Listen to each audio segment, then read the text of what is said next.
داخویانین رجب طایب اردوغان دیسا هلبجارتن آنی روژوه و دبک و دمهن پیشیا مده دیسا صندوقورن دانین.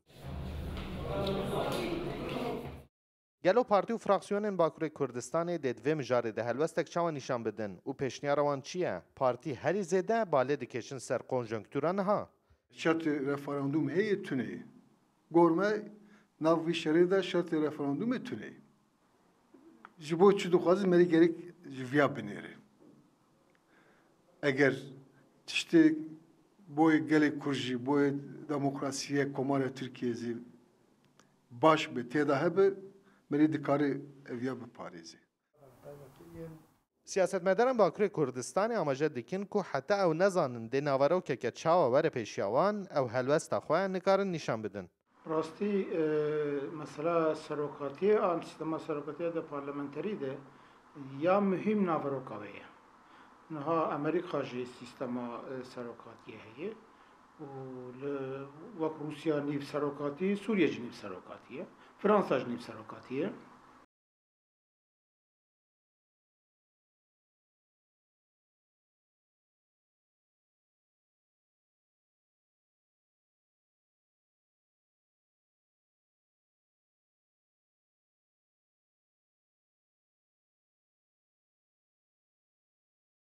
رفراندوم هاتبو لدارخستن و جبو گوهرتنا 26 مادهین ماکزاگونه برایجه 657 بریارا اره درکت بو. پارتیین کردستانی آماجه دکن که حتی باکوری کردستانی شهر و پفچون نسکنن ده رفراندوم پرگالا سروکاتیه و رفراندوم ماکزاگونه نو با آوائه که گنجاف نو نقاش کرن. او یک جی ده ری ندکو رفراندوم با آوائه که آرام ورن لدارخستن. ماروکسل روداو آمد. کارسازان آمدش بو کشار و پفچونان بدای بین کتن دوره 22 سازیان کارسازان هفدیتنه جسروک وزیر احمد داود اوغلو وزیران دخوازن. کارساز دخوازن دناو برا پکه که دولتی ده ناو بانکاریه جی بکن و جاردن پروسه آشتی دست پی بکن و اولهیج بو دوره وگاره. حیانها لحفدن افچین باکور کردستانی 52 جاران در کتنا کچه و کالانان هاتیه را گهاندن و لپنج نافچیان جی هینا ددومه.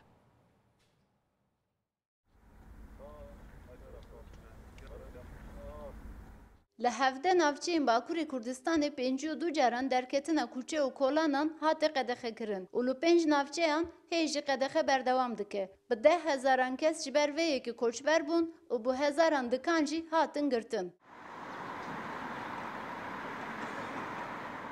لآمده 22 سازیین کارسازان جبوکو evrawş بداوی ببه جه سروک وزیر ترکیه Ahmet Davutoğlu, Alikari سروک وزیر Mehmet Şimşek و وزیر گرشپدان Cevdet Yılmaz randevu خواستن. Hani insanlar iş yerlerine giremiyor, evine giremiyor, okula gidemiyor. مرۆڤ نکارن بچین مالên xwe, zarok nikarin biçin dibistanê xwe, karsaz nikarin dikanê xwe vekin. Nihal herema me rewşeka warte heye. Em ê van tiştan ji serokvezîr û wezîran re bibêjin û çareyekê bixwazin. Daxwaza me ye sereke ev e ku pêvajoya eştiyê ji nû ve dest pê bike. û hem dewlet hem jî PKK dev ji şer berdin û vegerin ser masaya diyalogê. Hani içim yanarak anlatıyorum ve söylüyorum.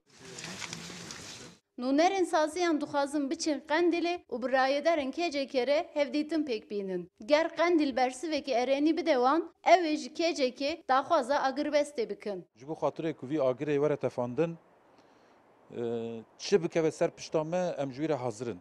Yani em zanibin çare li kî derî em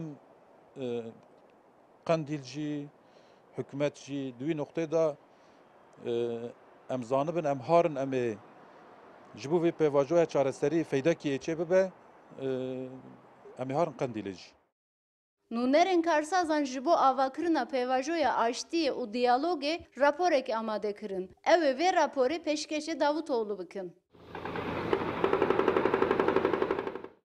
Heger de hevdîtinin bi Davutoğlu qendîlere encamekî berbiçav derkeve, karsaz amade ne ku vê pêvajoyê bi navbênkarî bimeşînin.